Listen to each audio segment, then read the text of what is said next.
వరిలో వచ్చే ఈ రోగం గురించి దాదాపు 90% మంది రైతులకు తెలియదు. ఒకవేళ తెలిసినా గానీ ఆ రోగానికి ఏ మందు కొట్టాలో తెలియదు. ఆగండి మీకు ఒకటి చూపిస్తా. చూస్తున్నారు కదా, దీంట్లో మీరేం గుర్తించారు? పిలకలు ఎండిపోతున్నాయి అంటే మొగి పురుగు కొట్టేసింది. సరే ఇప్పుడు చెప్పండి, పీకంగానే తేలికగా వచ్చింది అంటే ఇది ఖచ్చితంగా మొగి పురుగే అనుకుంటారు కదా. అసలుకే కాదు, ఇది ఒక ఉల్లికోడు రోగం. ఇంతకు ముందు వీడియోలో జయనే ఫాలోవర్ ఈ వీడియో కింద ఉల్లికోడు గురించి చెప్పమని చెప్పిండు.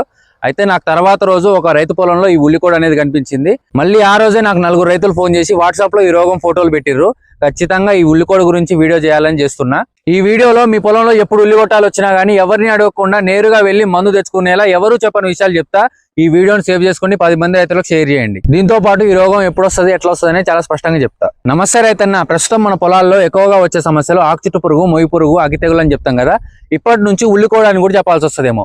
ఎందుకంటే ఇప్పుడు చాలా మంది పొలాల్లో కనిపిస్తున్న అతిపెద్ద సమస్య ఇది. ఈ ఉల్లికోడు అనేది యూరియా ఎక్కువ వేసినప్పుడు, గాలిలో తేమ శాతం ఎక్కువగా ఉన్నప్పుడు, మబ్బు వాతావరణం ఉన్నప్పుడు, ఎక్కువ కాలం నీరు నిల్వ ఉన్నప్పుడు ఈ రోగం అనేది ఎక్కువగా వస్తుంది. ఈ ఉల్లికోడు వల్ల ఎంత నష్టపోతున్నామో తెలుసుకోవాలంటే ముందు దాని జీవిత చక్రము, అది నష్టం చేసే విధానం గురించి చెప్తా వినండి.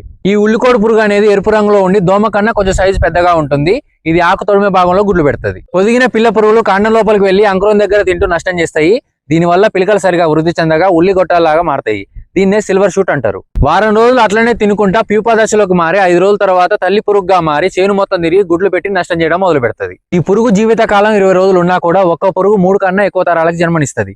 ఈ పురుగు దాడి వల్ల దాదాపు 50 నుంచి 60% దిగుబడి నష్టం జరిగే అవకాశం ఉంది. ఈ ఉల్లికోడు అనేది నార్మల్ లో నష్టం చేస్తుంది మరియు నాటు వేసిన పొలంలో కూడా పిలకల దశ అయిపోయేంత వరకు కూడా నష్టం చేస్తూనే ఉంటది. కొన్ని పొలాల్లో ఉల్లికోడిని కనిపెట్టడం కష్టం. కొన్ని పొలాల్లో అయితే ఇక్కడ కనిపిస్తున్నట్టు ఆకులు వెండి రంగులోకి మారితే ఉల్లికోడు వచ్చిందని గుర్తించండి. ఇట్లా మారినాకనే ఆకులు ఎండిపోయి మొగి పురుగు కొట్టేసినట్లే కనిపిస్తుంది.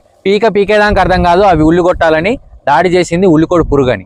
ఈ ఉల్లికోడు పురుగు అనేది వానాకాలంలో ఎక్కువగా వస్తుంది, కానీ యాసంగిలో వచ్చిందంటే దీని ఉధృతిని అర్థం చేసుకోండి.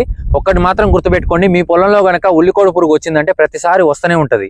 రోగం వచ్చినాక ఉరుకులాడే బదులు రాకముందుకే జాగ్రత్తలు తీసుకుంటే చాలా మంచిది. ముఖ్యంగా వరి ఉల్లికోడిని తట్టుకునే రకాలని సాగు చేయండి. నార్మల్ లో మాత్రం ఎవరు చెప్పినా చెప్పకపోయినా కార్బోఫ్యూరాన్ 3G గుళికలను నారు పీకే 3 రోజుల ముందల ఖచ్చితంగా చల్లుకోండి. మీ పొలంలో కనుక ఉల్లికోడు పురుగు వస్తే ఎకరానికి 10 కేజీల కార్బోఫ్యూరాన్ 3G గుళికల్ని చల్లుకోండి. ఆ నీటిని ఆ భూమిలోనే ఇంకే విధంగా మెదులు కట్టుకోరి. పైన స్ప్రే చేయడానికి పిప్రోనిల్ గానీ, కార్బోసల్ఫాన్ గానీ, థయాక్లోప్రిడ్ మందుల్ని వాడండి. దీనివల్ల ఉల్లికోడు నుంచి తప్పించుకొని వచ్చే పిలకల్ని కాపాడుకొని దిగుబడి నష్టం రాకుండా కాపాడుకోవచ్చు. ఇది ఉల్లికోడు పురుగు యొక్క పూర్తి సమాచారం. ఇంతకు ముందు వీడియోలో ఆకుచుట్టు పురుగు, మొగి పురుగు యొక్క పూర్తి సమాచారాన్ని చెప్పిన. మీకు తెలుసుకోవాలని ఉంటే నా వ్యవసాయ పంచాంగం యూట్యూబ్ ఛానల్లో పూర్తి వీడియో ఉంది, వెళ్ళి చూడండి. నా వీడియో కనుక మీకు నచ్చినట్టయితే please like, share and subscribe. Thank you.